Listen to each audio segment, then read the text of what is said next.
Қайырлы күн, әріптестер. Мен Ақнұр Бейсенбайқызы, ағылшын тіл пәні мұғалімі. Педагогикалық салада 10 жылдық еңбек өтілімі бар ұстазбын. Жалпы бұл біздің алғашқы сабағымыз, тақырыбымыз 21 ғасыр жаңашыл ұстаз. Алғашқы сабақта 21 ғасыр жаңашыл ұстаз тақырыбында қарастыратын күнтізбеде ең бірінші мұғалім не үшін өзгеруі қажет? Ғұламалар адамның өзгеруі жайлы не дейді? Ал үшіншісі, адам өзгеруі үшін қандай нақты қадамдар жасауы қажет? Әріптестер, сабақты бастамас бұрын warming up ретінде видеотаспаны көруді ұсынамын. Бұл видеотаспадан не ұқтыңыздар, не түйдіңіздер? Бөлісіңіздерші? Этого фильма. У тебя есть реальная возможность начать исполнять свои желания. Воспользуешься ты ей или нет, тебе решать.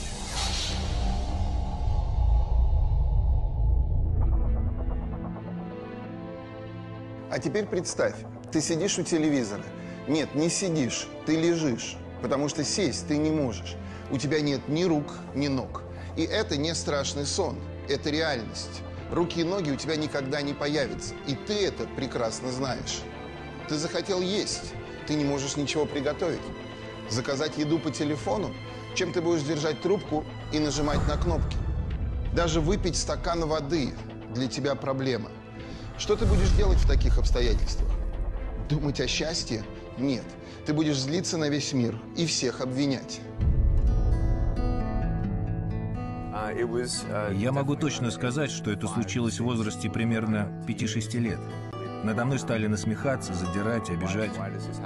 Понимаете, почему это случилось со мной? Кого винить? Врачей нет, родителей нет. Винить Бога? Я так и делал, да, я даже обвинял Бога. А ответов не было. И мне было очень одиноко.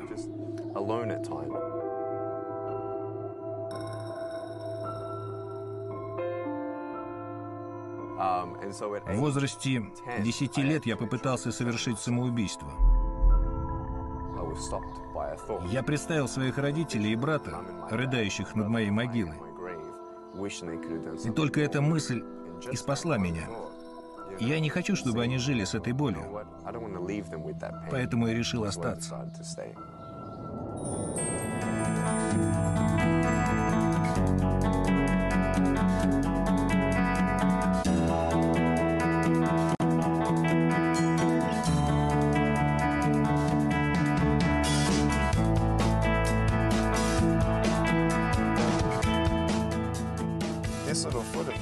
Вот это моя нога.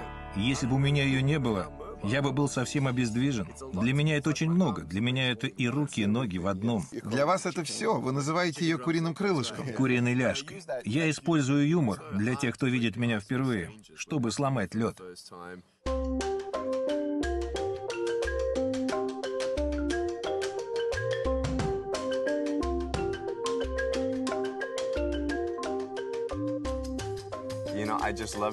Понимаете, я обожаю делать то, что могут делать все остальные.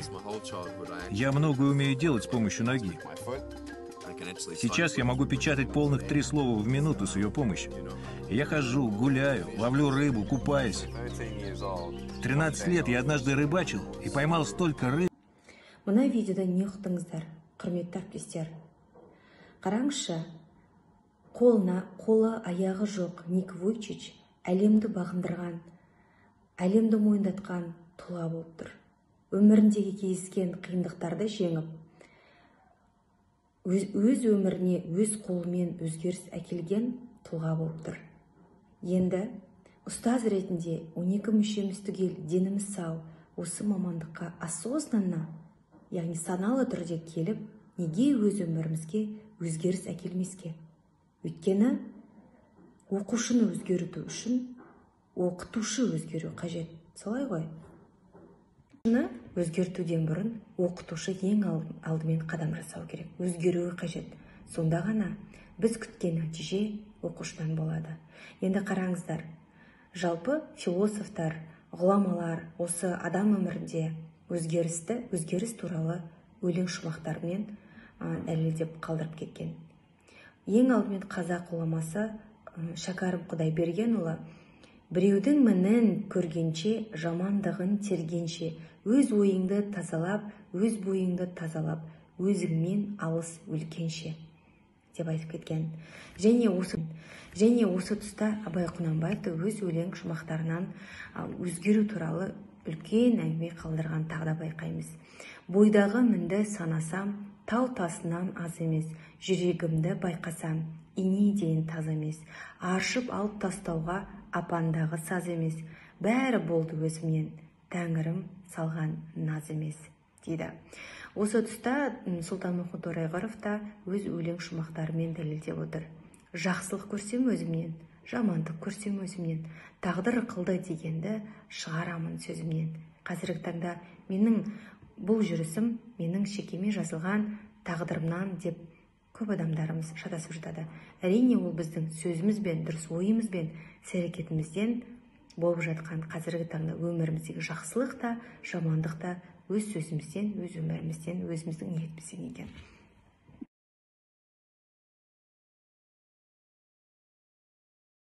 Тағы да айта кететін нәрсе, бұл философтардың, бұл ғұламалардың ойлары, сөздер бір арнаға тоғысып, бағытталып отыр екен. Яғни өзімізді өзгертіп, күш қайрат жігерлендіріп, сол жігерді жұмсауымыз қажет.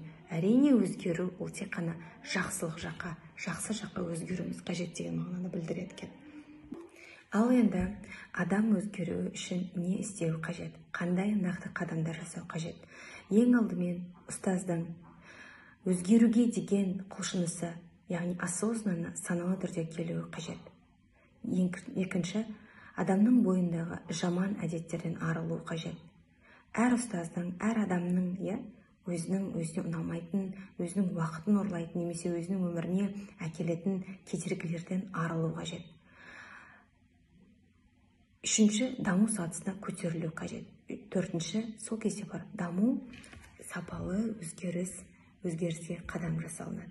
Ал енді сіздерге сұрақ: жалпы мұғалім не үшін өзгеруі қажет деп ойлайсыз? Сіздерге 1 минут уақыт бар, немесе осы видеоны паузаға басып қойып, өздеріңіз дәптерге жазсаңыздар. Жалпы бұл өмірде 21 ғасырда адам не үшін ұстазды өзгеруі қажет? Ал енді әрқайсыңыз дұрыс орынды жауап берді деп ойлаймын. Алайда қазіргі таңда ғалымдардың пайымдауынша, қазіргі таңда әлем өзгеріп жатыр. Әлемнің талабы бұл өзгеріс болып отыр. Кез келген мамандық дамып, өсіп, өзгеріп, түрленіп жатыр. Ал оқушыны өзгерту үшін міне біз өзгеруіміз қажет. Дамуымыз үшін міне біз өзгеруіміз қажет. Яғни Мария Монтессоридің сөзімен аяқтағым келіп отыр: мұғалім өзгергенде ғана оқушы өзгереді.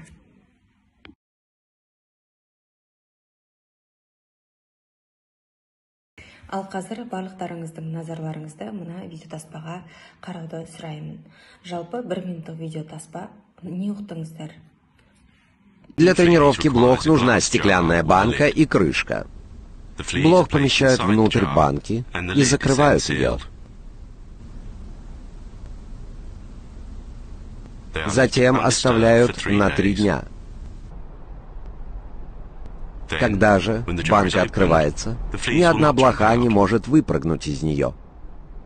На самом деле, блохи никогда уже не смогут прыгнуть выше уровня, установленного им крышкой. Их поведение теперь неизменно до конца жизни. И даже при размножении их потомство будет следовать их примеру.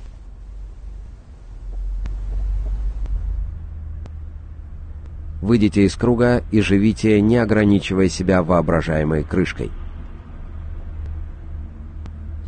Әріптестер, сонымен қатар біз өзіміздің мүмкіндігімізді өзіміз қолымызбен шектеп қояды екенбіз.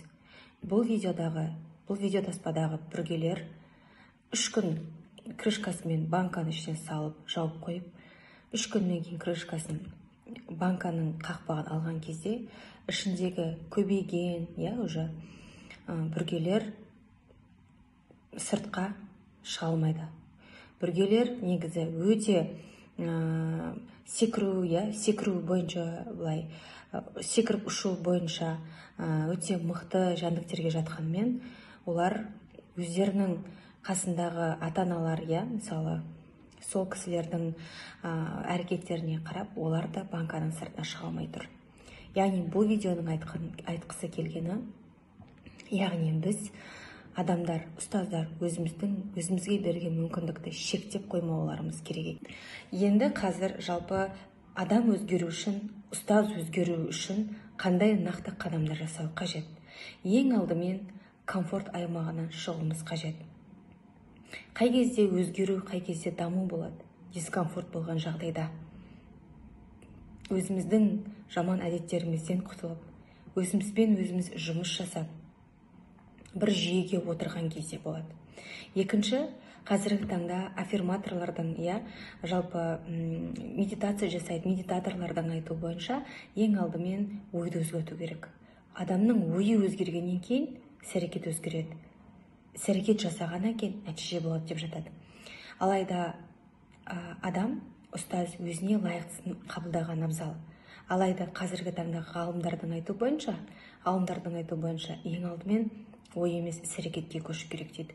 Іс-әрекет жасау барысында адамның идеялар келе бастайды деп айтып жатады. Енді бұл жерде өзіңізге қайсына жақынсыз, бейімсіз, екеуінің өзіңізге тиімді жағын қолданған абзалырақ. Үшіншісі, жалпы біз санамызды тазалау, санамызды өзгерту. Осы күнге дейін өкпе реніштерімізді тізім жазып, оларды кешіру.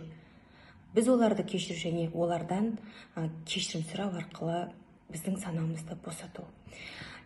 Ең соңғысы, өзімізбен жұмыс жасау арқылы жаман жақтарымызды, жаман тұстарымызды жазып, жаман тұстарымызбен қалай шығу керек, қалай жұмыс жасау керек, сол бойынша жазып шығуымыз керек. Бүгінгі сабақты қорытындылайғым келіп отыр Құранның аятымен, Анфал сүресімен. Бұл жерде міне Алла бір қауымға берген нығметін олар өздерін өзгертпейінше өзгертпейді. Шынында Алла толық. Бұл жерде міне Алла бір қауымға берген нығметін олар өздерін өзгертпейінше өзгертпейді.